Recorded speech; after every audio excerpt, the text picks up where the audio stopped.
নমস্কাৰ আশা কৰোঁ আপোনালোক সকলো ভালে কুশলে আছে এটি বিষয় বুলি এইকাৰণে কৈছোঁ শেহতীয়াকৈ খুব চৰ্চা চলি আছে ধৰ্মান্তকৰণ প্ৰসংগটোক লৈ পেলাই যে বিভিন্ন বিদেশী চিন্তাৰ বিদেশী ধৰ্মৰ মানুহবোৰে তেওঁলোকৰ ধৰ্মলে আসলে হেবু ধৰ্ম নহয় মজব বা পন্থ তথাপিও সাধাৰণভাৱে সৰলীকৃত কৰি আমি ধৰ্ম বুলিয়েই কৈছো যে সেই ধৰ্মবোৰলে বিভিন্ন প্ৰক্ৰিয়াৰে সনাতন হিন্দু ধৰ্মীয় মানুহখিনিক ধৰ্মান্তৰ কৰি আছে যাক আমি ধৰ্মান্তকৰণ বুলি কৈছো আৰু শেহতীয়াকৈ যেটো প্ৰক্ৰিয়া হৈছে আপোনালোকে দেখিছে যে বিভিন্ন ধৰণৰ খ্ৰীষ্টিয়ান উপাসনা পদ্ধতিৰ পৰা মজবৰ পৰা পন্থৰ পৰা বা ইছলাম মজব আৰু পন্থৰ পৰা বিভিন্ন পৰিয়াল বিভিন্ন ব্যক্তি সনাতন হিন্দু ধৰ্মলৈ ঘূৰি আহিছে বা পুনৰ সনাতন হিন্দু ধৰ্ম গ্ৰহণ কৰিছে সকলোকে নমস্কাৰ জনাইছো পুনৰ এবাৰ এই বিষয়টো লৈ আমি আলোচনা কৰিম এতিয়া ধৰ্মান্তকৰণ আৰু প্ৰত্যাৱৰ্তন এতিয়া হিন্দুৰ পৰা হিন্দু সমাজৰ পৰা কি যিয়ে পদ্ধতিয়ে ন শাক্ত শৈব গানপত্য বৈষ্ণৱ বা অন্যান্য যিবোৰ উপপন্থ আছে বিভিন্ন জাতি জনগোষ্ঠীৰ নিজা নিজা যিবোৰ ধৰ্মীয় চিন্তা আছে সকলোবোৰ সনাতনৰ অংশ তেওঁলোক সেই পন্থ উপপন্থ পৰিত্যাগ কৰি তেওঁলোকে খ্ৰীষ্টিয়ান মজব বা উপপন্থলৈ যোৱা বা ইছলাম মজবলৈ যোৱা সেইটো ধৰ্মান্তকৰণ আৰু তাৰ পৰা ঘূৰি অহাটো বা কোনোবা এজন খ্ৰীষ্টিয়ান পন্থৰ ব্যক্তি বা কোনোবা এজন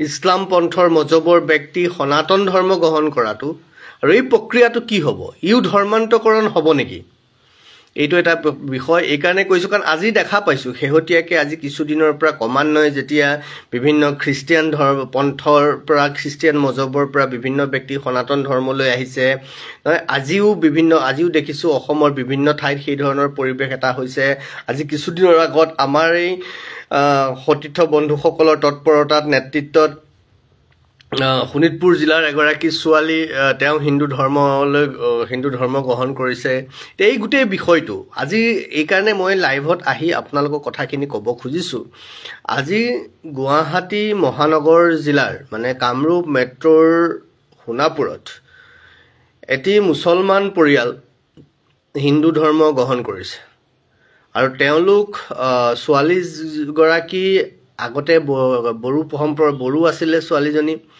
বড়ো জনগোষ্ঠীও আছিলে আৰু তেওঁ মুছলমান হৈছিলে মুছলমান ল'ৰাটোলৈ বিয়া হৈ আকৌ তেওঁলোক আজি দেখিছো বিধিগতভাৱে সংস্কাৰিত হৈ তেওঁক পুনৰ তেওঁ গোটেই পৰিয়ালটো স্বামী স্ত্ৰীসহ তেওঁলোক সনাতন ধৰ্মলৈ আহিছে এতিয়া সেই প্ৰসংগতেই আৰু এই গোটেই বিষয়টো বিশ্ব হিন্দু পৰিষদ বজৰং দল তেওঁলোকে নেতৃত্ব লোৱা বুলি আমি শুনিছিলোঁ এই কাৰণে মই প্ৰসংগটো উল্লেখ কৰিছো যে আজি সেই অনুষ্ঠানটোত যিজনে বক্তব্য ৰাখিছে তেওঁ কোন মই নাজানো বিশ্ব হিন্দু পৰিষদৰ বুলি কৈছে তেওঁ নিজকে কৈছে যে ধৰ্মান্তকৰণ কৰিছে যে সনাতন হিন্দু ধৰ্মলৈ আহিছে ইছলাম ধৰ্মৰ পৰা আৰু সেইটো তেওঁ ধৰ্মান্তকৰণ বুলি কৈছে আৰু মই কৈছো বিশ্ব হিন্দু পৰিষদ নে বজৰং দলৰ কোন নাজানো মই কেৱল তেওঁৰ বক্তব্যটো শুনিছো মই তেওঁক ব্যক্তিগতভাৱে চিনি নাপাওঁ মই এই কথাটো উপস্থাপন কৰিব খোজো বা মই অন্তত বিশ্ব হিন্দু পৰিষদ আৰু বজৰং দলৰ পৰা এই ভুলটো নিবিচাৰো তেওঁলোকে সংবাদ মাধ্যমত বক্তব্য দিয়ক আৰু এইটো ধৰ্মান্তকৰণ বুলি কওক হিমানখিনি তেওঁলোকে জানে বুলি মই ভাবিছো আৰু তেওঁলোকৰ পৰা আমি শিকিছো গতিকে তেওঁলোকে কাৰোবাক সংবাদ মাধ্যমৰ আগত বক্তব্য দিবলৈ দিওঁতে এই কথাটো নিশ্চিত কৰিব লাগে যে সনাতন ধৰ্মলৈ অহাটো ধৰ্মান্তকৰণ নহয় দিস ইজ নট কনভাৰ্সন এইটো কনভাৰ্সন নহয় এইটো আমি জানিব লাগিব যদি এইটো কোনোবাই কনভাৰ্সন বুলি কয় বা এইটো যদি কোনোবাই ধৰ্মান্তকৰণ বুলি কয় আৰু যদি সি বিশ্ব হিন্দু পৰিষদৰ পৰিয়ালৰ কোনোবা হয় তেতিয়াহ'লে ই যদি RSSৰ ৰাষ্ট্ৰীয় স্বয়ংসেৱক সংঘৰ পৰিয়ালৰ কোনোবা হয় তেতিয়াহ'লে কিন্তু মই কম তেওঁৰ ক'ৰবাত বুনিয়াদী শিক্ষাত গণ্ডগোল আছে তেওঁলোকে নিজৰ সিদ্ধান্ততে কৰবাত কনফিউজ হৈছে তেওঁলোকৰ নিজৰ সিদ্ধান্ত তেওঁলোকে কন্ট্ৰাডিক্ট কৰিছে আৰু তাৰ পিছতেই দেখা পাইছো বিভিন্ন সংবাদ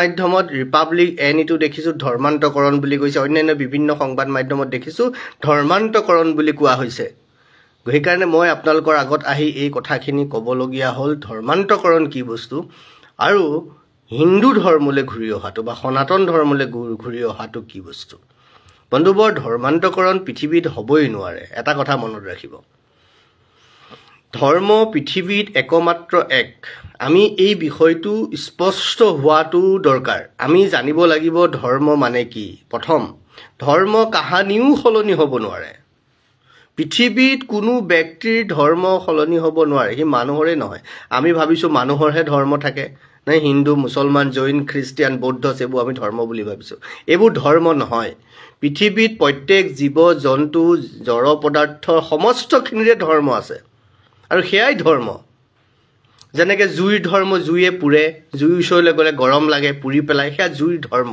আৰু সেই জুইৰ ধৰ্ম পৃথিৱীৰ ক'তো সলনি নহয় চেনিৰ ধৰ্ম কি চেনি মিঠা চেনিৰ সোৱাদ মিঠা নিমখৰ সোৱাদ লুনিয়া এইবোৰ ধৰ্ম দিছ আৰ দ্য কেৰেক্টাৰিষ্টিক্স আচলতে ধৰ্ম শব্দটোৰ ৰিলিজিয়ন শব্দৰ দ্বাৰা মিলাব নোৱাৰে ৰিলিজিয়ন শব্দটোৰ অৰ্থ হ'ল যদি আপোনালোকে অক্সফৰ্ড ইউনিভাৰ্চিটিটো চাই ধৰ্ম নহয় ৰিলিজিয়ন শব্দটোৰ অৰ্থ উপাসনা পদ্ধতি বা পন্থ বা মজব আমি এই কথাটো অনুভৱ কৰা দৰকাৰ অন্তত যিসকলে হিন্দু সংগঠনক প্ৰতিনিধিত্ব কৰিছে যিসকলে হিন্দু সংগঠনৰ অভিভাৱক সদৃশ ৰাষ্ট্ৰীয় স্বয়ংসেৱক সংঘ বা বিশ্ব হিন্দু পৰিষদৰ নেতৃত্ব বহন কৰিছে বা তেওঁলোকক প্ৰতিনিধিত্ব কৰিছে তেওঁলোকে এই কথাখিনি জনাটো দৰকাৰ নাজানিলে সংবাদ মাধ্যমৰ আগত আহি সামগ্ৰিকভাৱে বিষয়টো নষ্ট নকৰিব এইটো মই আহ্বান কৰিলো তেওঁলোকলৈ ধৰ্মান্তকৰণ বিষয়টো বেলেগ ধৰ্মান্তকৰণ প্ৰসংগ বেলেগ এতিয়া মই কি কাৰণে কৈছো যে পৃথিৱীত ধৰ্ম কেতিয়াও কোনো সলনি কৰিব নোৱাৰে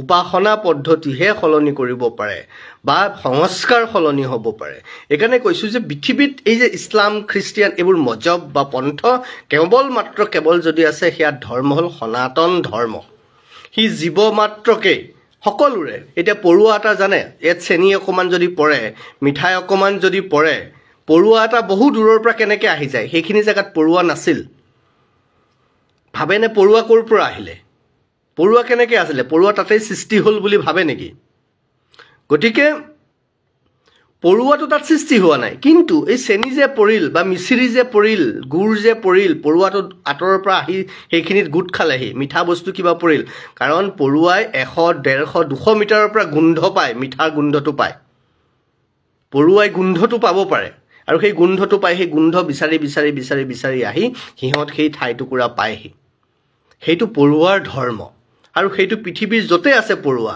কেতিয়াও সলনি হ'ব নোৱাৰে পানীৰ ধৰ্ম যি পাত্ৰতে থয় সেই পাত্ৰৰে আকাৰ লয় সেয়া পানীৰ ধৰ্ম সেয়া পৃথিৱীৰ ক'তো সলনি হ'ব নোৱাৰে তেনেকৈ প্ৰত্যেক জীৱ জন্তুৰ যি ধৰ্ম আছে মানুহৰ ধৰ্ম কি মানুহৰ ভোক লাগিলে আমি খাবলৈ মন যায় ভোক লগাটো মানুহৰ ধৰ্ম আমি দুখত কান্দো সুখত হাঁহো দুখ পাওঁ কষ্ট পাওঁ এইবোৰ মানুহৰ ধৰ্ম সহানুভূতি জাগে নহয় চিন্তা কৰিব পাৰোঁ চেতনা জাগ্ৰত হয় এইবোৰ মানুহৰ ধৰ্ম চেতনাটো অন্য পশু পক্ষীৰ নাথাকে কিন্তু সিহঁতৰ চেতনাটো বেলেগ ধৰণৰ গতিকে এই যে মানুহৰ ধৰ্ম সি এই যে ভোক লগাটো আজি কোনোবা হিন্দুৰ পৰা খ্ৰীষ্টিয়ান হৈ গ'ল খ্ৰীষ্টিয়ানৰ পৰা মুছলমান হৈ গ'ল মুছলমানৰ পৰা হিন্দু হৈ গ'ল তাতে কি হ'ব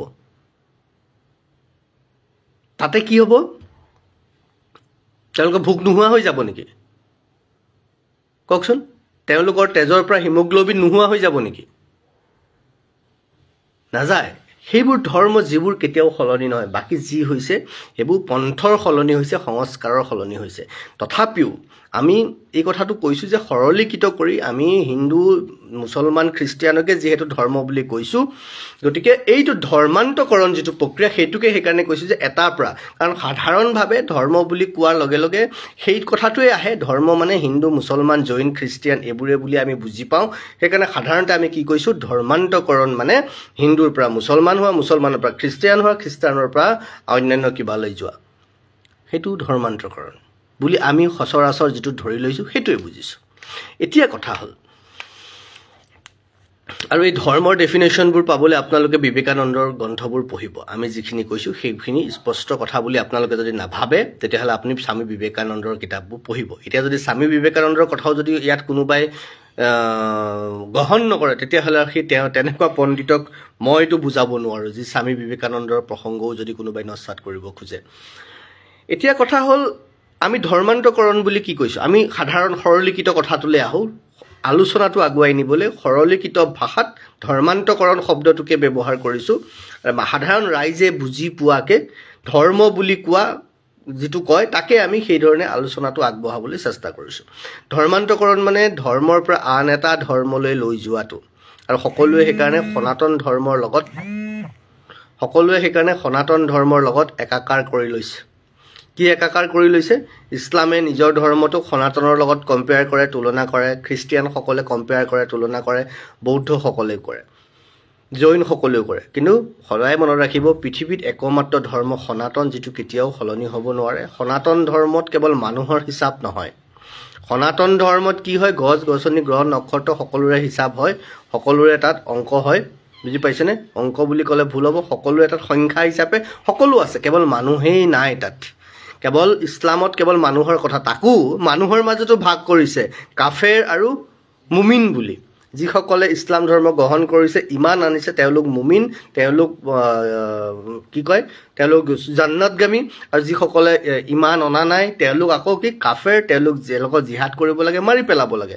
মানুহৰ মাজতো ভাগ কৰিছে ইছলামে। খ্ৰীষ্টিয়ান দৰ্শনে কি বুলি কৈছে? যে খ্ৰীষ্টান ধৰ্ম গ্ৰহণ কৰাসকল পাপমুক্ত, বাকীবোৰ পাপী নহয়। তাৰমানে মানুহৰ মাজতো ভাগ কৰিছে। কিন্তু সনাতনে কি কৈছে? যত জীৱ তত শিৱ, নৰ নাৰায়ণ। এই কথাটো অনুভৱ কৰক। আৰু যত জীৱ আছে, মহাপুৰুষ শংকৰ গুৰুজনাৰ দৰ্শনেৰে যত জীৱ জংগম কীট পতংগম অগণগ জগতেৰি কায়া। তাৰমানে সমস্তখিনি সেই সনাতনৰ অংশ। সেইকাৰণে কীৰ্তনৰ প্ৰথম ঘোষাতে কৈছে, প্ৰথমে প্ৰণামো ব্ৰহ্মৰূপী সনাতন।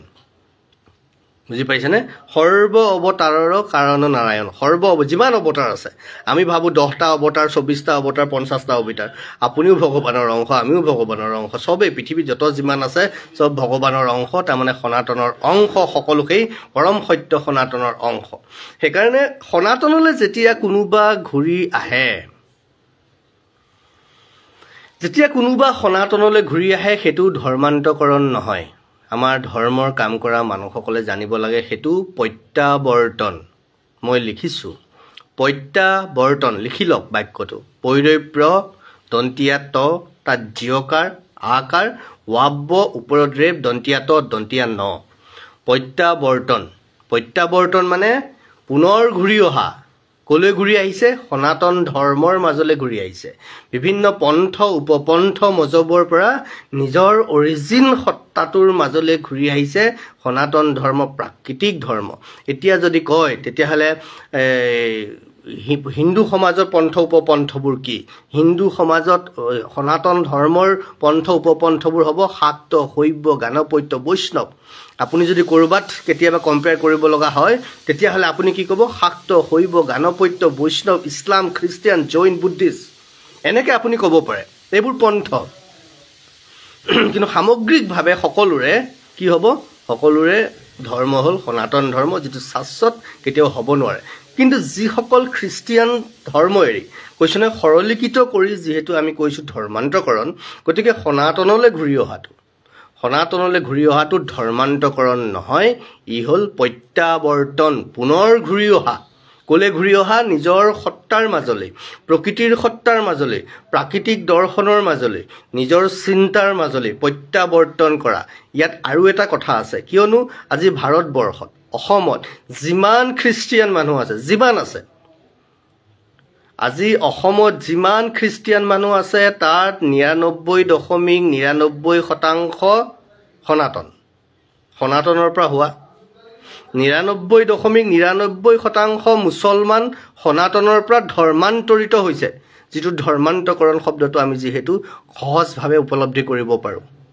বুজি পাইছেনে?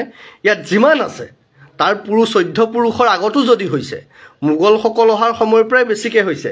মোগলসকল অহাৰ পৰা যেতিয়া ইয়াত যিসকল ধৰ্মান্তৰিত হৈছে, তাৰমানে সনাতনৰ পৰা যিসকল ইছলাম হৈছে, ইয়াত সকলো 99.99% কেৱল অসমৰে নহয়, ভাৰতবৰ্ষৰ, পাকিস্তান, বাংলাদেশৰো যিমান মুছলমান আছে, সকলোখিনিয়ে অৰিজিন সনাতন আমি অন্তত হিন্দু সংগঠন কৰা সকলে ৰাষ্ট্ৰীয় স্বয়ংসেৱক সংঘৰ কথা কোৱা সকলে বিশ্ব হিন্দু পৰিষদ বজৰং দলৰ কথা কোৱা সকলে এইটো জানিব লাগে এইখিনি নজনাকে আমি সংবাদ মাধ্যমৰ আগত আস্ফালন কৰিব নালাগে আমি সংবাদ মাধ্যমৰ আগত পাণ্ডিত্য জাহিৰ কৰিব নালাগে প্ৰথম কথা আৰু দ্বিতীয় কথা হ'ল মই অসমৰ সংবাদ মাধ্যমকো পৰম আন্তৰিকতাৰে বিনম্ৰতাৰে হাতজোৰ কৰি প্ৰাৰ্থনা কৰিছোঁ ধৰ্মান্তৰকৰণ সেইটো নহয় কাৰণ সনাতন হিন্দু ধৰ্মলৈ আমি কেতিয়াও কাকো লোভ দেখুৱাই কাকো কেতিয়াও ভয় দেখুৱাই কাকো কেতিয়াও কিবা সেৱাৰ বিনিময়ত নাই কাৰোবাৰ কেঞ্চাৰ ভাল কৰি দিম কাৰোবাৰ বেমাৰ ভাল কৰি দিম কাৰোবাৰ ল'ৰা ছোৱালীক পঢ়ুৱাম কিবা কিবা আমুক তামুক বুলি কৈ কাৰোবাক পইচা দিম বুলি কৈ আমি কাকো মানুহক প্ৰলোভিত কৰি ভয় ভাবুকিৰে আমি আমাৰ পন্থলৈ আনিব খোজা নাই কাৰণ আনিবলগীয়া নাই কাৰণ আমি জানো সমস্তখিনি সনাতনৰ অংশ কিন্তু যেতিয়া মানুহবোৰ বেলেগ এটা বিধিৰ মাজলৈ গুচি গৈছে বেলেগ কিছুমান চিন্তাৰ মাজলৈ গুচি গৈছে বিদেশী চিন্তাৰ মাজলৈ যেতিয়া তেওঁলোক সোমাই গৈছে তে তেওঁলোকে ব্যক্তিগত জীৱনৰ লগতে সমাজ জীৱনখনো নষ্ট কৰিছে সেই মানুহখিনিক নিজৰ ঘৰলৈ ঘূৰাই অনাটো আমি কৈছোঁ ঘৰৰ ল'ৰা ছোৱালী ঘৰলৈ ঘূৰাই অনাটো সেইকাৰণে ভাৰতবৰ্ষত এটা কি শব্দ ব্যৱহাৰ হৈছে ঘৰ বাপসি শব্দটো ব্যৱহাৰ হৈছে কিন্তু আমি সেই শব্দ ব্যৱহাৰ নকৰোঁ আমি কৰা অনুচিত মই নকৰোঁ গতিকে মই এইটো আহ্বান কৰিম কোনো হিন্দু সংগঠনৰ বা হিন্দু সমাজে ঘৰ বাপসি টাইপ এইটো বেলেগ শব্দ আমাৰ অসমত অসমীয়া শব্দ আছেতো ইমান সুন্দৰ শব্দ আছে প্ৰত্যাৱৰ্তন ইয়াতকৈ সুন্দৰ শব্দ ঘৰ বাপসি হ'ব পাৰে নেকি প্ৰত্যাৱৰ্তনতকৈ সুন্দৰ শব্দ ঘূৰি আহিছে নিজৰ স্বইচ্ছাই নিজৰ মূল সুতিলৈ মূল সত্তাৰ মাজলৈ ঘূৰি আহিছে ডেট ইজ প্ৰত্যাৱৰ্তন ডেট ইজ নট ধৰ্মান্তকৰণ মই পুনৰ এবাৰ কৈছোঁ অসমৰ সংবাদ মাধ্যমকো কৈছোঁ সনাতন হিন্দু ধৰ্ম গ্ৰহণ কৰাটো ধৰ্মান্তকৰণ নহয় কাৰণ তেওঁলোকৰ মূল ধৰ্ম ইছলাম বা খ্ৰীষ্টিয়ান নহয় অসম ভাৰতত ইছলাম বা খ্ৰীষ্টিয়ান তেওঁলোকৰ মূল ধৰ্ম নহয় তেওঁৰ দেউতাকৰ ককাকৰ আজু ককাকৰ তাৰো আগত 14 পুৰুষৰ আগত নহয় 24-40 পুৰুষৰ আগতো যদি তেওঁলোকৰ কোনোবা আছিল তেওঁলোক সনাতন আছিল তেওঁলোক আহিছে মানে প্ৰত্যাৱৰ্তন কৰিছে নিজৰ ঘৰলৈ ঘূৰি আহিছে নিজ সত্তাৰ মাজলৈ নিজ ধৰ্মৰ মাজলৈ ঘূৰি আহিছে সো এটো কি হ'ব প্ৰত্যাৱৰ্তন শব্দটো মনত ৰাখক আমি সকলোকে কৈছোঁ প্ৰত্যাৱৰ্তন নট ধৰ্মান্তকৰণ নহয় প্ৰত্যাৱৰ্তন হ'ব গতিকে এই শব্দটো আপোনালোকে জানক বুজক আৰু অসমৰ সেই সকল সংবাদ জ্যেষ্ঠ যোগ্য সকলোকে কৈছোঁ ধৰ্মান্তকৰণ বুলি কৈ বিষয়বোৰ নষ্ট নকৰিব মূল বিষয় বহুত বিভিন্ন সময়ত আমি দেখিছোঁ বিভিন্ন ক্ষেত্ৰত মূল বিষয়বোৰ নষ্ট হৈ যায় তৰল হৈ যায় ক'ৰবাত মূল বিষয়ৰ গভীৰতা হেৰাই যায় গতিকে আপোনালোকলৈ মোৰ বিনম্ৰতাৰে অনুৰোধ থাকিব যে প্ৰত্যাৱৰ্তনহে হয় ই ধৰ্মান্তকৰণ নহয় আৰু যদি ধৰ্মান্তকৰণ বুলি কৈছে হেয়া কোনে কৰিছে সনাতনৰ পৰা বাহিৰলৈ যিসকলে লৈ গৈছে সেইটো খ্ৰীষ্টিয়ান সকলে ধৰ্মান্তকৰণ কৰিছে ইছলাম সকলে ধৰ্মান্তকৰণ কৰিছে সেইটো আসলে বেলেগ সংস্কাৰলৈ লৈ গৈছে কাৰণ তেওঁলোকে জোৰ জবৰদস্তি ভয় খুৱাই ভাবুকিৰে লোভেৰে অন্য বিভিন্ন প্ৰক্ৰিয়াৰে এই কামবোৰ কৰিছে গতিকে মই আশা কৰোঁ আহি থকা সময়ত অন্তত হিন্দু বুলি কোৱা নিজকে হিন্দু সংগঠন কৰি থকা সকলে ৰাষ্ট্ৰীয় স্বয়ংসেৱক সংঘাত এই ডেফিনেশ্যনবোৰ কোনে দিছিল আজি মই আচৰিত হৈ গ'লো নিজকে ৰাষ্ট্ৰীয় স্বয়ংসেৱক সংঘ বিশ্ব হিন্দু পৰিষদ বজৰং দলৰ বুলি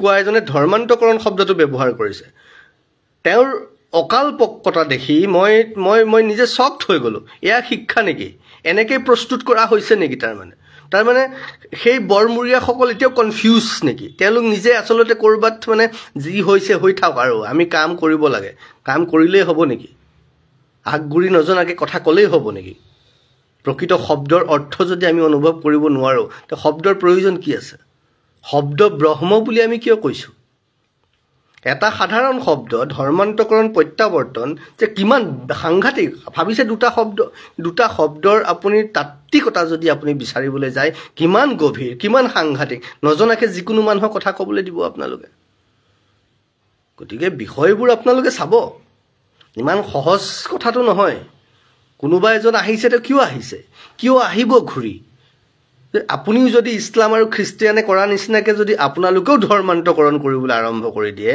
কিয় আহিব কি দৰকাৰ আছে তা আপোনাৰ মাজত বা আমাৰ মাজত আৰু খ্ৰীষ্টিয়ান ইছলামৰ সেই অপশক্তি ফাণ্ডামেণ্টেলিষ্ট মৌলবাদীবোৰৰ মাজত কি পাৰ্থক্য থাকিলে? অকণমান বুজক ভাই, নুবুজাকে নক'ব কথাবোৰ। আপোনালোকে কোৱাৰ লগে লগে সংবাদ মাধ্যমত 4টামান মই দেখিলোঁ সংবাদ মাধ্যমত চিঞৰ বাখৰত ধৰ্মান্তকৰণ, সোণাপুৰত ধৰ্মান্তকৰণ, ডিমৰীয়াত ধৰ্মান্তকৰণ। What is this? নাজানিলে নক'ব। নহয়, বিশ্ব হিন্দু পৰিষদ এটা ব্ৰেণ্ড, সেই ব্ৰেণ্ড নষ্ট নকৰিব। অদৰকাৰী মানুহ কিছুমানক সংবাদ মাধ্যমৰ আগত কথা ক'বলৈ দি ব্ৰেণ্ড নষ্ট নকৰিব। প্ৰথমে বুজাই পঠিয়াওক, তেওঁলোকক বুজাওক যে কি আচলতে কি কথাটো কি।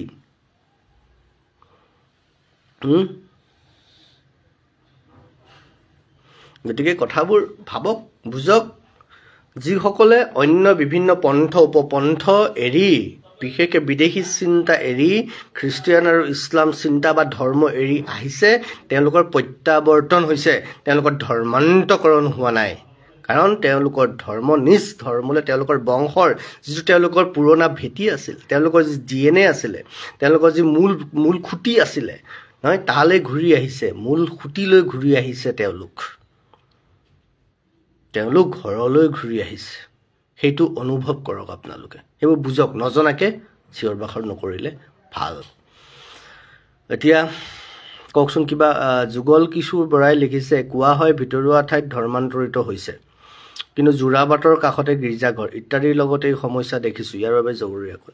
যুগল চাওক, অসমৰ বিভিন্ন ঠাইত এতিয়া কালি এজন বন্ধুৱে মোক ক'লে যে এই খ্ৰীষ্টমাছ আহিছে, খ্ৰীষ্টমাছৰ সময়ত গোটেই পাহাৰবোৰত দেখিব লাইট জ্বলিব, বাকী সময়ত লাইট নজ্বলে বিভিন্ন পাহাৰত।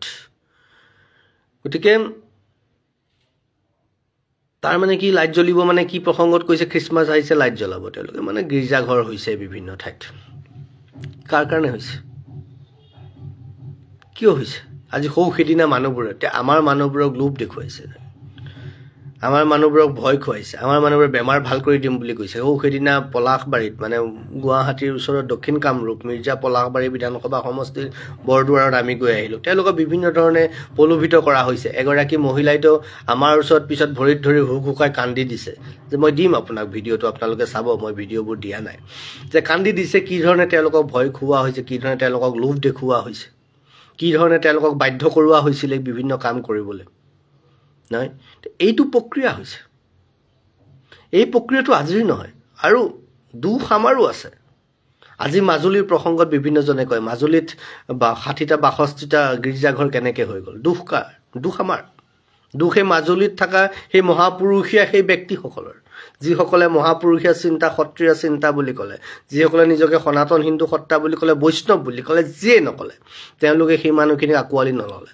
কিন্তু য'ত মহাপুৰুষ শংকৰ গুৰুজনাই কৈ গৈছে, ব্ৰাহ্মণৰ চণ্ডাল নিবিচাৰি গ'ল, দাতাত চুৰতে জান দৃষ্টি একতুল। ব্ৰাহ্মণ আৰু চণ্ডালৰ মাজত বিভেদ কৰিবলৈ মানা কৰিলে, কিন্তু আমাৰ সেই মহাপুৰুষসকলে কি কৰিলে? শংকৰদেৱতকৈ ওপৰত গুচি গ'ল। এতিয়াতো নিজকে ভগৱানেই বনাই ল'লে এক প্ৰকাৰে, শংকৰদেৱতকৈ ওপৰত তেওঁলোক। ভুলটো আমাৰ নহয়, আমি কৰিছোঁ। শংকৰদেৱে ক'লে কি, দাতাত চুৰত যেন দৃষ্টি একতো, মানে কি, দাতাত চুৰত যাৰ ভল্য এক জ্ঞান, তাকেহে পণ্ডিত বুলয় সৰ্বজন। চুৰ আৰু দাতা, ধৰ্ম কৰ্ম সকলোৰে অধিকাৰ আছে।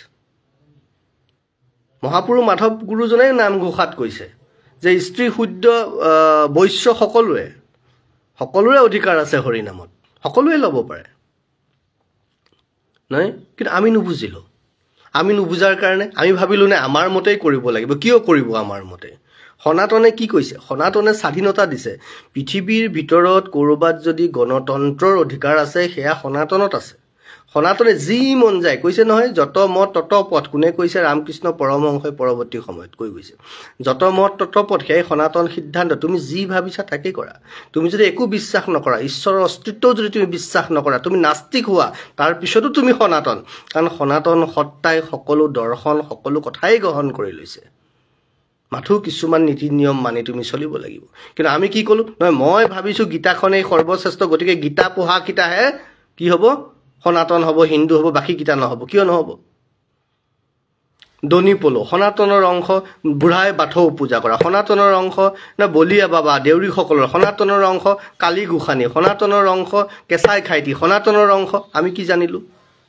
আমি একোৱেই নাজানিলোঁ শংকৰদেৱে ক'লে দুৰ্গা ভদ্ৰা আদি কালি হৈ বেগত তোমাৰ নাম থাকিবা লোকৰ পূজা খাই ভাগৱতত লিখি গৈছে শংকৰ গুৰুজনে কিন্তু আমি ইয়াত যুদ্ধ লাগি গ'লোঁ আমিহে মহাপুৰুষে আমিহে ধৰ্ম মানিছোঁ বাকীবোৰ তহঁত পাপী মহাপাপী একেই কথা কিয় আমি নুবুজিলোঁ সেই নুবুজাৰ কাৰণে আমি আমাৰ মানুহখিনিক আমাৰ মাজত ধৰি ৰাখিব নোৱাৰিলোঁ আজি সেইকাৰণে কৈছোঁ এতিয়া মোক বিভিন্নজনে প্ৰশ্ন কৰিছে আপুনি গাহৰি মাংস জাতীয় খাদ্য হ'ব লাগে বুলি কৈছে অসমৰ মানুহে কিমানে গাহৰি খায় মই বোলো অসমৰ মানুহে 40-60% মানুহে গাহৰি খায় 40% নাখায় মই কৈছোঁ অসমত যদি 40% মানুহেও গাহৰি খায় কাৰণ অসমৰ চিনাকি অসমৰ জনগোষ্ঠীয় যিটো পৰম্পৰা জনগোষ্ঠীয় যিসমূহ লোক সেইসকলৰ গৃহভূমি সেইসকল ভূমিপুত্ৰ অসমৰ ইয়াত বড়ো কাৰ্বি কছাৰী সোণোৱাল নহয় মৰাণ মটক দেউৰী ডিমাচা তিৱা আপোনাৰ মিচিং যিমান আছে এইবিলাক অসমৰ এইবিলাক ইয়াৰ উত্তৰ পূৰ্বাঞ্চলৰ এই গোটেইখিনি ইয়াৰ ভূমিপুত্ৰ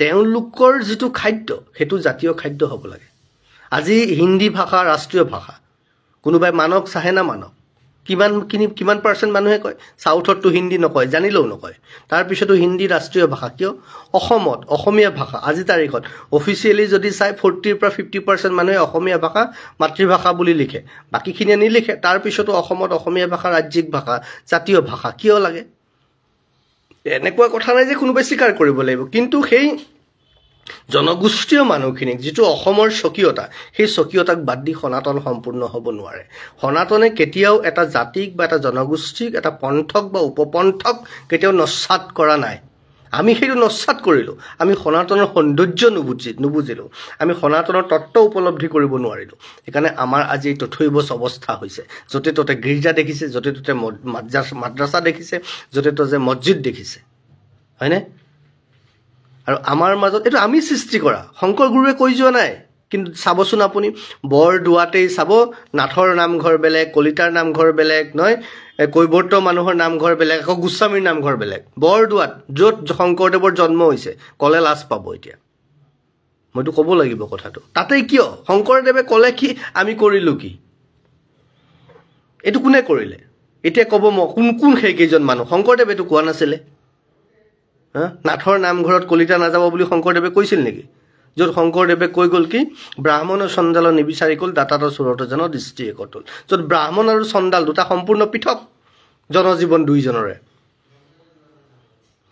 তেওঁলোকৰ মাজতেই বিভেদ কৰিব মানা কৰিলোঁ আৰু আমি কলিতা নাথৰ মাজত আমি বিভেদ কৰা আৰম্ভ কৰি দিলোঁ এইবোৰ আমাৰ মাজত সোমোৱা হ'ল বুজি পালানে এই বিদেশী চিন্তাবোৰে আমাৰ মাজত সোমোৱালে কাৰণে আমি সেই ধৰণেই পৰিচালিত হ'লোঁ আৰু স্বয়ম্ভু কিছুমান ধৰ্মাচাৰ্যৰ নামত কিছুমানে নিজকে ভগৱান সজাই বেপাৰ কৰিবলৈ যেতিয়াৰ পৰা আৰম্ভ কৰিলে তেতিয়াৰ পৰা সেই কথাও লিখি গৈছে প্ৰখণ্ড বাৰ্ণনত শংকৰ গুৰুৱে লিখি গৈছে মাধৱ পুৰুষজনেও লিখি গৈছে যে কি বৈষ্ণৱ বেশ ধৰিয়া ফুৰয় বুলি কৈছে চাব পশু হেন স্বভাৱনে কি বুলি কৈছে মই একজেক্টলি পাহৰিলোঁ মই আছে মোৰ ক'ৰবাত মই লিখিছোঁ দ্ৰোহ সনাতনত কিন্তু এই মুহূৰ্তত মোৰ মনত নাই বৈষ্ণৱৰ বেশ ধৰি ফুৰে বুলি কৈছে মাধৱদেৱে স্পষ্ট লিখি গৈছে বুজি পাইছেনে গতিকে সেইটো দুখ আমাৰ আমি আজি যেহেতু অনুভৱ কৰিব পাৰিছোঁ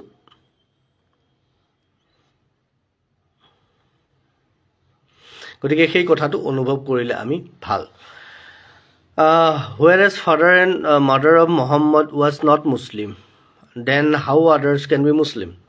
চাওক এইটো ভাল প্ৰশ্ন কৰিছে বিপিন বিহাৰী দাস কৈছে যে মহম্মদৰ মাক দেউতাকে মুছলমান নাছিলে তে কেনেকৈ হ'ল এইটোতো হজৰত মহম্মদে কৰিছে নহয় ইছলাম ধৰ্মটো আগত ক'তোৱে নাছিলে নহয় আগত সমস্তখিনি সনাতনেই আছিলে ইহুদী আছিলে খ্ৰীষ্টিয়ান আছিলে তাৰ কিছু বছৰ আগৰ পৰা খ্ৰীষ্টিয়ান ধৰ্ম তাৰ কিছু বছৰ আগৰ পৰা হৈছে তাকো খ্ৰীষ্টিয়ান ধৰ্ম জিছাছ খ্ৰাইষ্টে প্ৰৱৰ্তন কৰা নাই বৰ আচৰিত হজৰত মহম্মদে খ্ৰীষ্টিয়ান ধৰ্ম প্ৰৱৰ্তন কৰিলে আমি সকলোৱে ভাবোঁ যীশু খ্ৰীষ্টই খ্ৰীষ্টান ধৰ্ম প্ৰৱৰ্তন কৰিছে নাই কৰা তেওঁৰ পিছত মাৰ্ক লুইচ এনেকুৱা কিবা কিবি আছিলে মই অলপ পাহৰিছোঁ কাৰণ বহুত দিন মই সেই বাইবেলৰ ফাললৈ যোৱা নাই পঢ়া নাই অধ্যয়ন কৰা নাই গতিকে যীশু খ্ৰীষ্টই নাই কৰা কাৰণ যীশু খ্ৰীষ্টকতো মাৰিয়ে পেলাইছিলে কুশবিদ্ধ কৰি মাৰি দিছিলে হয়নে আৰু আপুনি যদি চাই যীশু খ্ৰীষ্ট 1.5 বছৰ পিছত কেনেকৈ আহিলে তেওঁ মৃত্যুৰ 1.5-2 বছৰ পিছতহে খ্ৰীষ্টিয়ান ধৰ্ম হৈছে যদি আমি বিশ্বাস কৰোঁ যে জিছাছ খ্ৰাইষ্টক মাৰি পেলোৱা হৈছিলে সেই ধৰণে কুশবিদ্ধ কৰি তেওঁ মৰি যোৱাৰ পিছত কবৰ দিয়াৰ পিছত তেওঁ পুনৰ উঠিত হ'ল আমি মানুহ হ'ব পাৰে স্বাভাৱিক কিন্তু 1.5-2 বছৰ পিছত কেনেকৈ সেই খবৰটো পালে যিবোৰ আমি ব্যাখ্যা পৰৱৰ্তী সময়ত আমি পাওঁ গতিকে সেই গোটেই কথাবোৰ গৱেষণাৰ বিষয় আমি পটককৈ কৈ দিয়াটো উচিত নহয় কাৰণ সনাতন হিন্দু দৰ্শনে কি বুলি কৈছে আমি সকলো গ্ৰহণ কৰিব লাগিব সকলো বিশ্লেষণ কৰিব লাগিব তথ্যৰ আধাৰত আমি আলোচনা কৰিব লাগিব আমি কাকো তিৰস্কাৰ কৰিব খোজা নাই কাৰো প্ৰতি আমাৰ কোনো বিদ্বেষ ভাৱ নাই কেতিয়াও আমি সকলোকে গ্ৰহণ কৰিছোঁ আৰু সকলোকে গ্ৰহণ কৰিছোঁ কাৰণেইতো আজি অসমত তথা ভাৰতত সকলো শান্তিৰে আছে পৃথিৱীত এনেকুৱা এখন দেশ দেখুৱাই দিয়ক য'ত মুছলমান ইমান শান্তিত আছে মুছলমানৰ নিজৰ দেশ বুলি কোৱা বাংলাদেশ পাকিস্তান সিৰিয়া লিবিয়াত কি হৈ আছে দেখিয়ে আছে কিন্তু ইয়াত মুছলমানসকল আটাইতকৈ শান্তিত আছে ইয়াত খ্ৰীষ্টিয়ান মানুহবিলাক আটাইতকৈ শান্তিত আছে খুব ভালকৈ আছে সেই স্বামী বিবেকানন্দৰ কিতাপত আপোনালোকে পঢ়িব আৰু মই নিজেও আচৰিত হৈছোঁ যে জিছাছ খ্ৰাইষ্ট পাৰ্চনেলি যদি আপুনি চায় শান্ত শিষ্ট তেওঁ সমগ্ৰ মানৱ সমাজৰ কল্যাণৰ কথা চিন্তা কৰিছে তেওঁ প্ৰেমৰ বাণীয়ে বিলাই থৈ গ'ল কিন্তু তেওঁ সন্মুখত ৰখা সেই মানুহখিনিয়ে কিমান ঠগবাজি কৰিব পাৰে স্বামী বিবেকানন্দই খুব ধুনীয়াকৈ তেওঁ ৰচনাৱলীত লিখিছে যে জিছাছ খ্ৰাইষ্টৰ আৰু ময়ো সেইটো বিলিভ কৰোঁ যে জিছাছ খ্ৰাইষ্টৰ যীশু খ্ৰীষ্টৰ দৰে এজন ইমান নম্ৰ ভদ্ৰ নহয় মানৱতাবাদী প্ৰেমিক মানুহৰ সন্মুখত ৰাখি কি ধৰণে খ্ৰীষ্টিয়ান মিছনাৰীয়ে ইমান মিছা কথা ক'ব পাৰে ইমান মানুহক প্ৰলোভিত কৰিব পাৰে ইমান বেয়া কথা কৈ বেয়া পন্থাৰে ভয় খুৱাই তেওঁলোকক সেই যীশু খ্ৰীষ্টৰ মাজলৈ লৈ যাব খোজে কেনেকৈ পাৰে তাৰমানে যীশু খ্ৰীষ্টৰ চৰিত্ৰই নাই যীশু খ্ৰীষ্টৰ চিন্তাই নাই গতিকে এইবোৰ বেপাৰ আমি এইবোৰ জানিব লাগিব এইবোৰ আমি বুজিব লাগিব গতিকে মানিক বৰাই কৈছে সত্যৰঞ্জন ডাঙৰীয়া হিন্দু ধৰ্ম বুলিতো কোনো বেদতেই নাই আৰু এটা প্ৰশ্নৰ শুদ্ধ উত্তৰ দিবচোন শংকৰদেৱৰ দীক্ষাগুৰু কোন বাৰু হিন্দু ধৰ্ম বুলিতো কোৱাই নাই হিন্দু ধৰ্মই নহয় হিন্দু কৈছোঁ নে মানে সচৰাচৰ আমি যেনেকৈ কৈছোঁ মই অলপ আগতে কৈছোঁ যেনেকৈ আমি ধৰ্ম বুলি কৈছোঁ ধৰ্ম বেলেগ নাই ধৰ্ম একমাত্ৰ সনাতন হিন্দু ধৰ্ম বুলি নহয় হিন্দু এটা সমাজ ব্যৱস্থা হিন্দু এটা পৰম্পৰা বা এটা ৰীতি নীতি বুলি আপোনালোকে ক'ব পাৰে কিন্তু ই হিন্দু ধৰ্ম বুলি একো নাই আমি এতিয়া প্ৰচলিত হৈছে হিন্দু ধৰ্ম বুলি সেইটো এটা বেলেগ বিষয় কিন্তু হিন্দু ধৰ্ম বুলি আচলতে ক'তো হিন্দু ধৰ্ম নাই এইটো সনাতন ধৰ্ম সেইকাৰণে মহাপুৰুষ শংকৰ গুৰুজনাই কৈছে আতি বিতুপন এইটো ধৰ্ম সনাতন বুলি কৈছে তাকেহে কীৰ্তন কৰয় সাধুজন যে সেইটো আমাৰ সনাতন ধৰ্ম হিন্দু ধৰ্ম বুলি এটা প্ৰক্ৰিয়া বা পৰম্পৰা সৃষ্টি হৈছে আৰু এইটো আহিছে আৰু বিশেষকৈ হিন্দু আৰু হিন্দুত্বৰ প্ৰসংগলৈ অহাৰ লগে লগে কি হয় হিন্দু আৰু হিন্দুত্বৰ প্ৰসংগলৈ আহিলে আমি গোটেই কথাটো ক'ব খোজো যে সনাতনৰ যিটো চিন্তা এই সনাতনৰ চিন্তাটো সামৰি পেলাই যিহেতু সামগ্ৰিকভাৱে সৰ্বপ্ৰচলিত বা আমি যিটো কওঁ popular word Hindu is a popular word মানুহৰ মুখে মুখে প্ৰচলিত সেইকাৰণে তাৰ হিন্দুত্ববাদ বুলি আহিছে সনাতন তত্ত্ব বুলি কোৱাতকৈ হিন্দুত্ব বুলি ক'লে মানুহে চামাৰিটো সহজতে বুজাব পাৰি গতিকে সেইটো বুলি ভাবিছোঁ গতিকে সেই কথাটো গতিকে আমি জানিব লাগে সেইটো আমাৰো নিজৰো কনফিউজন যেনেকৈ ক'লোঁ ধৰ্মান্তকৰণটো কি হ'ব পাৰে ধৰ্ম বাকীবোৰ মজব এতিয়াতো আমি ধৰ্ম বুলিয়ে কওঁ ইছলাম ধৰ্ম খ্ৰীষ্টিয়ান ধৰ্ম আমিতো মজব বা পন্থ বুলি কোৱা নাই কাৰণ ধৰ্ম বুলি প্ৰচলিত হৈ আহিছে তো তেনেকৈ হিন্দু এটা প্ৰচলিত হৈ আহিছে আমি জনাসকলে সেইটো জানো বা বুজাসকলে সেইটো বুজে আৰু সেইটো লাহে লাহে সময়ৰ লগে লগে সেই কথাবোৰ মুকলি হৈ আহিব অজয় বিশ্বাসে সুধিছে এই দেশত মন্দিৰৰ অৱশিষ্টক মন্দিৰ বুলি গণ্য কৰাটো সাম্প্ৰদায়িক আৰু মন্দিৰ ভাঙি মছজিদ নিৰ্মাণ কৰাটো ধৰ্ম নিৰপেক্ষতা চাওক ধৰ্ম নিৰপেক্ষ বুলিতো কোনো বস্তু নাই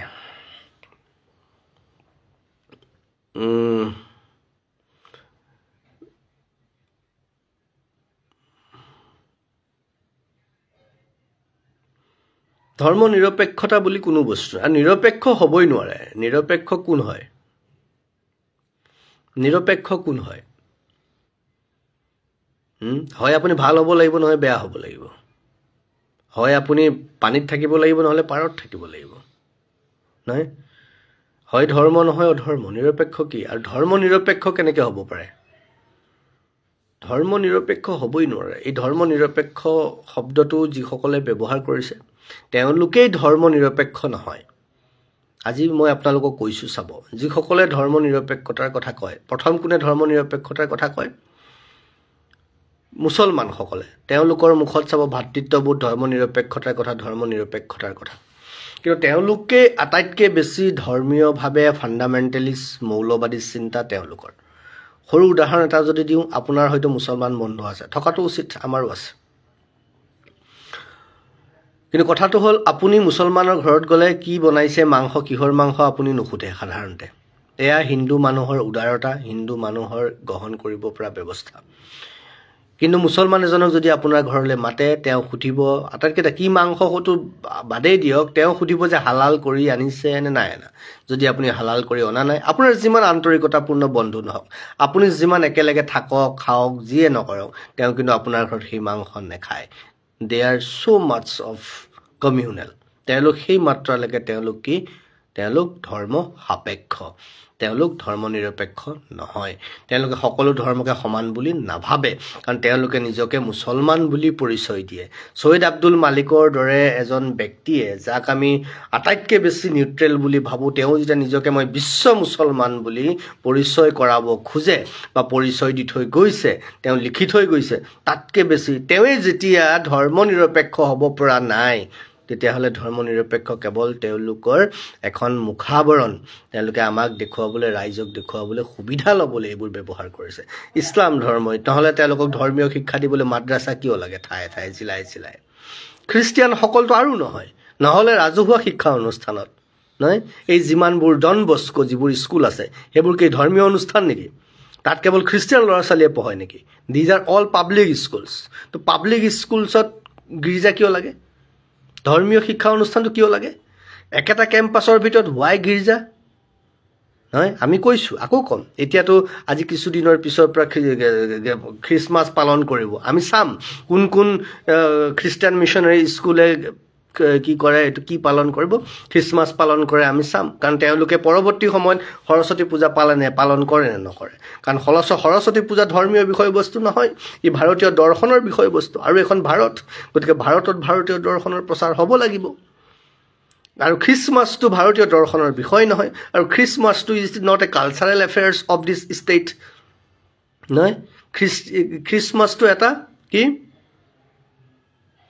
ধৰ্মীয় বিষয় ধৰ্মীয় অনুষ্ঠান যদি খ্ৰীষ্টমাছ ধৰ্মীয় অনুষ্ঠান হৈ পাব্লিক স্কুলত পাতিব পাৰে ইফ দে হেভ গীৰ্জা church in the school campus Saraswati Puja কিয় পাতিব নোৱাৰিব তেওঁলোক কেনেকৈ কমিউনেল নহ'ল কেনেকৈ তেওঁলোক ছেকুলাৰ হ'ল কেনেকৈ তেওঁলোক ধৰ্মনিৰপেক্ষ হ'ল ষ্টুপিডটো আমি আৰু আমাৰ জাতীয়তাবাদৰ চিন্তা কৰাসকলে ধৰ্মনিৰপেক্ষতাৰ কথা কয় আৰু একাংশই সংবিধানৰ কথা কয় সংবিধানখন দেখোন তোমালোকে মানা নাই আৰ্টিকল 48ত কৈছে যিকোনো ধৰণৰ গো হত্যা নিষিদ্ধ আছে আৰ্টিকল 48 আপোনালোকে আৰ্টিকল লৈ সংবিধান লৈ চিঞৰ বাখৰ কৰে সংবিধান নষ্ট কৰা হৈছে নষ্ট কোনে কৰিছে আপোনালোকে কৰা নাই জানো যিটো বস্তু নিষিদ্ধ বুলি সংবিধানে কৈছে আপোনালোকে নিতৌ তাক অমান্য কৰিছে তাৰপিছতো কৈছে সংবিধান খতৰে মে হে কোনোবাই কয় হিন্দু খতৰে মে হে আপোনালোকে কয় সংবিধান খতৰে মে হে তো সংবিধান মানক যিটো কৰে স্পষ্ট কৰক যিটো কৰক শুদ্ধকৈ কৰক যিটো কৰক এটাই কৰক সত্যকৈ কৰক বাকীবোৰ বাদ দিয়ক এজনে কৈছে ঐ গুৰু মুছলমানৰ নাম নলৈ তোৰ পেটৰ ভাত হজম নহয় নেকি নজৰুল ইছলামে কৈছে মুছলমানৰ নাম নলৈ পেটৰ হজম নহয় নেকি আমি ক'ব খোজাই নাই তুমিহে কৈ আছা ইয়াত আমি প্ৰশ্ন উত্তৰ দিছোঁ আমি প্ৰসংগক্ৰমে যিবোৰ কথা আহিছে আমি সেইবোৰ কৈছোঁ আৰু আটাইতকৈ ডাঙৰ কথা কি দেখিব আজিৰ তাৰিখত যে তেওঁলোকে মিছা কথা আমি কোৱাটো দেখিছে আমি কিয় কৈছোঁ সেইটো দেখিছে কিন্তু আমি কিয় ক'বলগীয়া হৈছে সেইটো নাই দেখা আমি কিয় ক'ব লগা হৈছে সেইটো নাই দেখা তেওঁলোকে কৰিব পাৰে আমি প্ৰশ্নও কৰিব নোৱাৰিম আমি প্ৰশ্ন কিয় কৰিব নোৱাৰিম প্ৰশ্ন কৰাটো অপৰাধ হৈছে আমাৰ কিন্তু তেওঁলোকে কৰি আছে সেইটো অপৰাধ নহয় তেওঁলোকে নিজে সেইটো ভাবিব পৰা নাই চিন্তা কৰিব পৰা নাই বুজি পাইছেনে গতিকে এতিয়া কথাটো হ'ল অলপ অনুভৱ কৰক মানুহ হ'বলৈ চেষ্টা কৰক আমি মানুহ হৈ জীয়াই থাকিব লাগিব আমি মানুহ হৈ জীয়াই থাকিব পাৰিব লাগিব আমি মানুহ হ'বলৈ হ'লে বাকীবোৰ পিছত তাৰপিছত আমি ভাৰতীয় হ'ব লাগিব তাৰপিছত আমি অসমীয়া হ'ব লাগিব অসমে কৈছে গৰু মাংস ইমান সৰু বিষয় নহয় এই বিষয়বোৰ লৈ আহিম আমি এখন কিতাপৰ কাম কৰি আছোঁ সেই কিতাপখন আপোনালোকৰ মাজলৈ দিম জানো এইবোৰ বিষয়ত আপোনালোকৰ বৰ আগ্ৰহী নহয় সেইকাৰণে আপোনালোকে আজি আজি আজি কালিৰ পৰা মই কেইটামান বিষয়ৰ ওপৰত মই লিখা মেলা কৰিছোঁ। মূল্য বৃদ্ধিৰ প্ৰসংগটো লৈ পেলাই মই লিখিছোঁ। সাধাৰণতে বিভিন্নজনে চিঞৰ বাখৰ কৰি থাকে। আপোনালোকে ভাবে নেকি মই আপোনালোকৰ দৰে ৰাস্তাত গৈ বজাৰত গৈ চিঞৰিব লাগিব, ৰাস্তাত গৈ বজাৰত গৈ চিঞৰিব লাগিব, তাত গৈ পেলাই সেইখিনি কৰিব লাগিব? গতিকে সেইটোতো নহয়। মইতো চিঞৰ বাখৰ নকৰোঁ। গতিকে মই যিটো বুজিছোঁ মই সেইটোৱে বুজিছোঁ। মই যিটো বুজিছোঁ মই সেইটোৱে বুজিছোঁ। গতিকে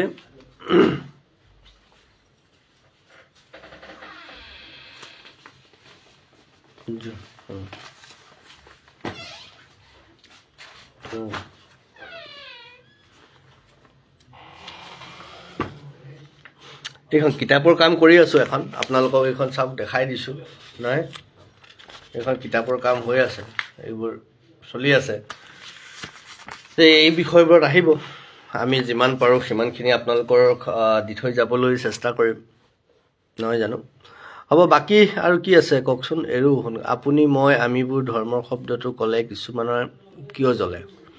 জন্মতে আমি সেয়াই পৰিছোঁ, সেইটোতো হয়েই। আৰু জ্বলাসকল জ্বলিবই, কাৰণ ইমান বছৰে আমাক ভুলকৈ পঢ়াই থকা হ'ল। গতিকে কথাটো সেইটো। যদি হিন্দুসকলে তেওঁলোকৰ প্ৰতিটো পইচাৰ হিচাপ কৰিবলৈ আৰম্ভ কৰে, তেন্তে পাকিস্তান আৰু আৰৱ দেশসমূহে তেওঁলোকৰ অন্তৰ্বাহকো বিক্ৰী কৰিব লাগিব। এগেইনষ্ট টু ব্ৰাহ্মিন নহয়, এগেইনষ্ট টু ছিষ্টেম। কিবা প্ৰসংগত কৈছে, যেতিয়া কোনো সভ্যতাৰ প্ৰয়োজন অধিক সভ্য হৈ পৰে, তেতিয়া ইয়াক বৰ্বৰ সভ্যতাই সহজে গিলি পেলায়। সেইটোতো বাৰু হয়, আমি দুৰ্বল হৈছোঁ ক'ৰবাত। আচলতে আমি নিজৰ সত্তাটো, নিজৰ পৰিচয়বোৰ আমি জনা নাই। আমি নিজৰ মূল খুঁটি আমি অনুভৱ কৰিব পৰা নাই। কি জাকাৰিয়া হুছেইনে প্ৰশ্ন কৰিছে, আপোনালোকে বিষ্ণুৰ অৱতাৰ গাহৰি কিয় খায়? গাহৰি হৈছে আপোনালোকৰ ভগৱান, তাক কিয় হত্যা কৰি খায়? এই প্ৰশ্নটো বৰ ভাল পালোঁ। বহু দিনৰ পৰা বিভিন্নজনে এই প্ৰসংগটো কৈ আছে। গাহৰি বিষ্ণু অৱতাৰ, গাহৰি বিষ্ণু অৱতাৰ নহয়, বৰাহ বিষ্ণুৰ অৱতাৰ। মনত ৰাখিব, গাহৰি বিষ্ণু অৱতাৰ নহয়, বৰাহ বিষ্ণুৰ অৱতাৰ। আৰু বৰাহ আৰু গাহৰি একে প্ৰজাতিৰ যদিও পাৰ্থক্য আছে। মানুহ আৰু বান্দৰ, মানুহ আৰু চিম্পাঞ্জী একে প্ৰজাতিৰ, এক প্ৰকাৰ, একে ধৰণৰ। কিন্তু মানুহ আৰু চিম্পাঞ্জীটো একে নেকি কওকচোন? চিম্পাঞ্জীটো ডক্টৰ হ'ব পাৰে নি? মানুহ ডক্টৰ হয়। চিম্পাঞ্জী এটা ইঞ্জিনিয়াৰ হ'ব পাৰে নি? মানুহ ইঞ্জিনিয়াৰ হয় না? গতিকে মানুহ আৰু চিম্পাঞ্জী যেনেকৈ একে নহয়, বৰাহ আৰু গাহৰিও তেনেকৈ একে নহয়। প্ৰথম কথা এক। আৰু 2 নম্বৰ কথা, যিধৰণে গো হত্যা নিষিদ্ধ বুলি কোৱা হৈছে, বেদত কৈছে, উপনিষদত কৈছে, মহাপুৰুষ শংকৰ গুৰুজনাই কৈছে, আৰু ভাৰতৰ সংবিধানতো কৈছে গো হত্যা নিষিদ্ধ, গো হত্যা মহাপাপ, গো হত্যা কৰিব নালাগে। কিন্তু গাহৰি ক'তো নিষিদ্ধ বুলি কোৱা নাই। গাহৰি ক'তো নিষিদ্ধ বুলি কোৱা নাই। কোনো ধৰ্মশাস্ত্ৰৰ কথা সেইটো উল্লেখ থকা নাই। আৰু তাহানিৰে পৰা গাহৰি মাংস অসমৰ বা ভাৰতৰ বিভিন্ন ঠাইত জনগোষ্ঠীয় জনজাতীয় অনুষ্ঠান পাৰ্বণ, ধৰ্মীয় অনুষ্ঠানৰ আহাৰ হিচাপে ব্যৱহাৰ হৈ আহিছে। সনাতন হিন্দু দৰ্শনে অৱশ্যে জীৱ মাত্ৰকে হত্যা নকৰিবলৈ কৈছে, যিহেতু সমস্তখিনি সনাতনৰ অংশ, সকলোখিনি সেই পৰম ব্ৰহ্মৰ অংশ। কিন্তু খাদ্য শৃংখল এটা প্ৰাকৃতিক প্ৰক্ৰিয়া, য'ত যি ধৰণৰ খাদ্যবস্তু উপলব্ধ তাত সেই ধৰণৰ বস্তু খোৱাটো সেই ঠাইৰ এটা প্ৰাকৃতিক পৰম্পৰা, প্ৰকৃতিয়ে প্ৰস্তুত কৰি দিয়া। সেইটো আপুনি মই প্ৰস্তুত কৰি দিয়া প্ৰক্ৰিয়া নহয়। বুজিলে বুজিব, ইমান সহজ কথা নহয়। গ্ৰহণ কৰিলে বুজি পালে সহজ কথা, কিন্তু বুজি নাপাওঁ বুলি ভাবিলে তেওঁলোকক বুজাব নোৱাৰে। আজি ৰাজস্থানৰ মানুহখিনিয়ে মাছ মাংস নাখায়। ৰাজস্থানৰ নদী ক'ত আছে? ৰাজস্থানৰ জলাশয় আছে নেকি? তাত মাছ কাছ কিবা উৎপাদন হয় নেকি? তাত মাছ পায় জানো? নাপায় কাৰণে নাখায়। পোৱা হয় কিজানি তাতকৈ বেছি খালেহেঁতেন, নহয়? ইয়াত পায়, আমি পাওঁ। ইয়াত নৈ, পুখুৰী, জান, বিল আছে। ইয়াত মাছ উভৈ নদীতে মাছ খাওঁ। মাংস সেইধৰণে উভৈ নদী ইয়াত মাংস খায়। য'ত যিটো, আৰৱত গৰু নাপায়, গৰু নাখায়। তেওঁলোকে দুম্বা পাইছিলে, দুম্বা খাইছিলে। গতিকে এই যিটো প্ৰক্ৰিয়া, এতিয়া ধৰক কোনোবাই খাইছে কিবা কাৰণ, এতিয়াতো চব বেপেৰুৱা হৈ গ'ল, নহয়? এতিয়া কোনো ধৰ্ম প্ৰসংগই কথা নাই। এতিয়া মানুহবোৰ চব বেপেৰুৱা, এতিয়া চব আৰু মানে কি ক'ব, এইবোৰ থাকক। কিন্তু এতিয়া কথাটো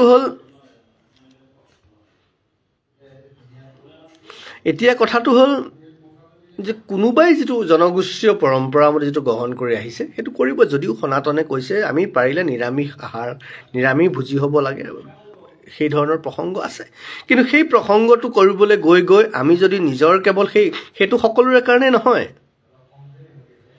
এতিয়া মই নৱৰাত্ৰিৰ সময়ত আমিতো একোৱেই নাখাওঁ মাছ মাংসটো বাদেই দিলোঁ তাৰ বাহিৰেও নৱৰাত্ৰি যেতিয়া আমি পালন কৰোঁ বিধিগতভাৱে যেতিয়া আমি এটা সত্তাৰ মাজত চিন্তাৰ মাজত থাকোঁ তেতিয়া আমি পিঁয়াজ নহৰু নাখাওঁ ভাতেই নাখাওঁ পাৰিলে পানীও নোখোৱাকৈ চলি থাকিবলৈ চেষ্টা কৰোঁ তেতিয়া আমি একোৱেই নাখাওঁ তেতিয়া এতিয়া ক'ব নেকি মই এইটো কৰিছোঁ মই একোৱেই নাখাওঁ কাৰণে চবেই নাখাব লাগিব আপুনি কাৰোবাক বাধ্য কৰাব নেকি বাধ্য কৰোৱাটো ধৰ্ম নহয় এইবোৰ আখ্যান উপাখ্যান বহুত আছে কেতিয়াবা কম যে তন্ত্ৰৰ প্ৰসংগ আপোনালোকে অধ্যয়ন কৰক প্ৰথমে অধ্যয়ন কৰিলেহে জানিব আমি অধ্যয়ন নকৰোঁ আমি নিজৰটোকে সেই সিদ্ধান্ত বুলি ভাবি থাকোঁ বাকীবোৰো চাওক আৰু বহুত কথা আছে সেইবোৰ চালে বুজিলে অনুভৱ কৰিলে আপোনালোকে বুজিব এতিয়া কোনোবা জনে কৈছে ফিৰোজ বাবু কি গাহৰিৰ কথা কোৱাৰ লগে লগে কাহিনী বনোৱা আৰম্ভ হৈ গ'ল অৱতাৰ হওক বা আজি তোমালোকক কৈতো লাভ নাই কৈছোতো বুজাসকলে বুজিব আৰু বুজি নোপোৱা মূৰ্খসকলে এনেকৈ চিঞৰিব আৰু যিসকলে কেৱল খাবলৈকে জীয়াই আছে তো তেওঁলোকক আৰু বাকী কথা বুজাইতো লাভ নাই If you want to see culture and tradition, go to a poor person's house. Even if the dupatta is torn, the sister and daughters will go out wearing it on their hands. পৰম্পৰা কেৱল দুখীয়া মানুহ ঘৰত বুলিয়ে নহয় তেওঁলোকে ৰাখিছে এটা পৰম্পৰা সকলোতে আছে কিয় ধনী মানুহৰ ঘৰত পৰম্পৰা নাই নেকি এই কথাবোৰে আমাৰ অকমান মানে হেৰি কথা মানে অকমান পাতল কথা আমাৰ সমাজখনক বিভেদকামী কথা দেই যিজনে হৈছে ভাৰত মাকে পুত্ৰ হোমে বুলি যি আছে যাৰেই নহওক এইটো মই নাজানো কিন্তু কথাটো হ'ল এই ধৰণৰ সকলোৰে সংস্কাৰ হোৱাটো মূল কথা কিন্তু হিন্দু ঘৰত হৈছে নে দুখীয়া ঘৰত হৈছে কি কয় ধনী ঘৰত হৈছে নে দুখীয়া ঘৰত হৈছে সেইটো পিছৰ কথা সংস্কাৰ হোৱাটো সকলোৰে কথা আমি সকলোকে আহ্বান কৰিব লাগে আৰু সেইটো তাৰ পৰা আমি শিকিব লাগিব এইটো চন্দন মাহাতোৱে কৈছে মৌজম্বিন কেভৰ বিষয়ত কিবা ক'ব চাওক মৌজম্বিন কেভৰ প্ৰসংগত আমি ইতিমধ্যে কৈছোঁ আৰু আমাৰ লগত ভাল কথা এটা মনত পেলালে আমাৰ লগত মেঘালয়ৰ যিটো চেংখাচী হিমা মৌচিন ৰামৰ যিটো অৰ্গেনাইজেশ্যন আমাৰ লগত জড়িত হৈ আছিলে যিটো সংগঠনে আমাক সমস্তখিনি তথ্য আনি দিছিলে ইমান ডাঙৰ এটা ফাইল কৰি ইমান কাগজ আনি আমাক দিছিলে তেওঁলোকে আজি আমাক এটা মেছেজ কৰিছে যে সুপ্ৰিম কোৰ্টত তেওঁলোকে PIL কৰিবলৈ ওলাইছে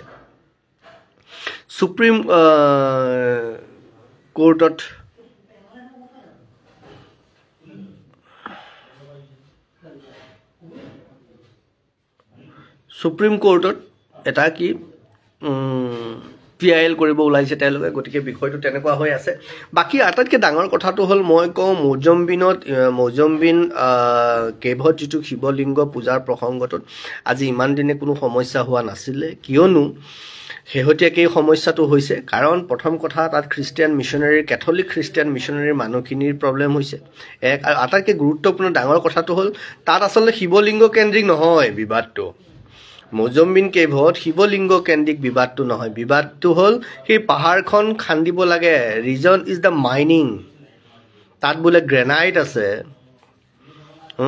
তাত মাইনিং কৰিব সেই পাহাৰটোত that is the main reason আমি আজি এখন প্ৰেছ ৰিলিজ এটা দিয়া কথা আছিলে এইখিনি ইনফৰমেশ্যন লৈ পেলাই কিন্তু আজি দিয়া নহ'ল বিভিন্ন কাৰণত গতিকে কালিলৈ বোধহয় আমি এইটো দিম যে granite mining is the main reason মানে সেই গোটেই শিৱলিংগ হৈ নাথাকে তাত খান্দি পেলাব গোটেইটো মাইনিং কৰিব তো সেইটো আচলতে মেইন কাহিনীটো সেইকাৰণে তাক এক প্ৰকাৰে এটা প্ৰক্ৰিয়াৰ মাজৰে অনা হৈছে যে পূজা বন্ধ কৰা হৈছে কাৰণ শিৱলিংগত পূজা কৰি থাকিলে তাত মাইনিং কেনেকৈ কৰিব কাৰণ পাহাৰখন সংৰক্ষণ হৈ থাকিলে যে পূজাৰ এইটো এটা কাৰণ যে পৰ্বত পাহাৰ গছ গছনি সকলো সংৰক্ষণ হ'ব লাগিব সেইকাৰণে শিল বালি সকলোকে পূজা কৰাৰ পৰম্পৰা এটা আৰম্ভ হৈছিলে বাকী যি নহওক সেইটো আহিব চলি থাকিব ইট ইজ এ পাৰ্ট আৰু যদি তেনেকুৱা নহয় কাইলৈ ভিতৰত আমি কথা পাতিম নহ'লে আমিতো কৈছোঁ 23 তাৰিখে আমি 23-24 তাৰিখে আমি মেঘালয়লৈ যোৱা যোৰাবাটৰ পথ বন্ধ কৰাৰ কথা আছে গতিকে সেইটোত আছোঁ আমি এতিয়াও তেওঁলোকে কি সঁহাৰি জনাই আমি চাওঁ তেওঁলোকলৈ আমি মেঘালয় CMলৈ আমি চিঠি লিখিছোঁ দুখনকৈ চিঠি দিছোঁ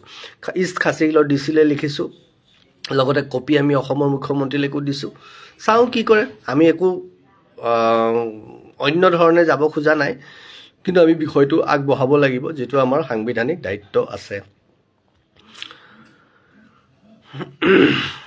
কিশোৰ কৰ কৈছে, দাদা আপোনাৰ কথা যুক্তি থকা কথা কয় কাৰণে আপোনাক মই সমৰ্থন কৰোঁ আৰু কৰি থাকিম। জয় শ্ৰীৰাম। জয় শ্ৰীৰাম কিশোৰ, ভাল লাগিল। কথাবোৰ শ্বেয়াৰ কৰিব, আগুৱাই নিব। আপোনালোকৰ সহায় সহযোগিতা আছে কাৰণে আমি কৰি আছোঁ। মানিক বৰাই কৈছে যে সত্যৰঞ্জন ডাঙৰীয়া গাহৰি বাহিৰে সকলো খাব পাৰে, আপোনাৰ ধৰ্ম নহয়নে? নহয়, মোৰ ধৰ্ম আপোনাৰ ধৰ্ম কি? মানিক বৰা, আপোনাৰ ধৰ্মও চাগে পৃথক হ'ব নোৱাৰে। আপুনি যদি আৰু বেলেগ কিবা ধৰ্ম পালন কৰে মই নাজানো। মই কৈছোঁ নহয়, সনাতন হিন্দু দৰ্শন মতে জীৱ হত্যা মহাপাপ। আপুনি কোনো ধৰণৰ জীৱ নোখোৱাটো উচিত, কিন্তু সেই বুলি আপুনি কোনোবাই খাই বুলি তাক নস্তাত কৰিব নোৱাৰে। কেৱল পদ্ধতিগত বিধিগতভাৱে শংকৰ গুৰুজনালৈকে সংবিধানলৈকে বাধা দিছে গো হত্যা কৰিবলৈ, গো মাংস ভক্ষণ কৰিবলৈ। গতিকে সেইটো বিধিগতভাৱেও সাংবিধানিকভাৱেও ধৰ্মীয়ভাৱেও সেইটো নিষিদ্ধ। বাকী কোনোবাই যদি বেলেগ কিবা খাইছে সেইটো তেওঁ জানিব। আৰু সেই সমস্তখিনিকে খাদ্য শৃংখল আছে নহয়, এটা প্ৰক্ৰিয়া আছে। গতিকে খাদ্য শৃংখল প্ৰক্ৰিয়াটোত আপুনি মই বিৰোধ কৰাটো অনুচিত, বিৰোধ কৰিব আমি নালাগে। গতিকে বাকী আজিলৈ এৰো আৰু বৰ বেছি কথা নাপাতো আৰু আজি প্ৰায় এঘণ্টা সময় হ'ল। আশা কৰোঁ আপোনালোকে কথাখিনি উপলব্ধি কৰিব পাৰিছে। আজি মই এটা পোষ্ট লিখিছোঁ যে হিন্দুত্বৰ প্ৰসংগত, হিন্দুত্ব মানে কি, হিন্দুত্ব আমি কিয় কৰিছোঁ, হিন্দুত্ব মানে কি বুজাব খুজিছোঁ, হিন্দুত্বই সমাজ শুদ্ধ কৰিব পাৰিব নেকি, হিন্দুত্বই ভোকাতুৰৰ পেটত ভোক নিৰাময় কৰিব পাৰিব নেকি, হিন্দুত্বই সমাজৰ সামাজিক সাংস্কৃতিক অৰ্থনৈতিক ৰূপান্তৰ ঘটাব পাৰিব নেকি, এনেধৰণৰ বিষয়বোৰ আমি এটা এটাকৈ আলোচনা কৰিম। আজিলৈ এৰিছোঁ। সকলো ভালে কুশলে থাকক।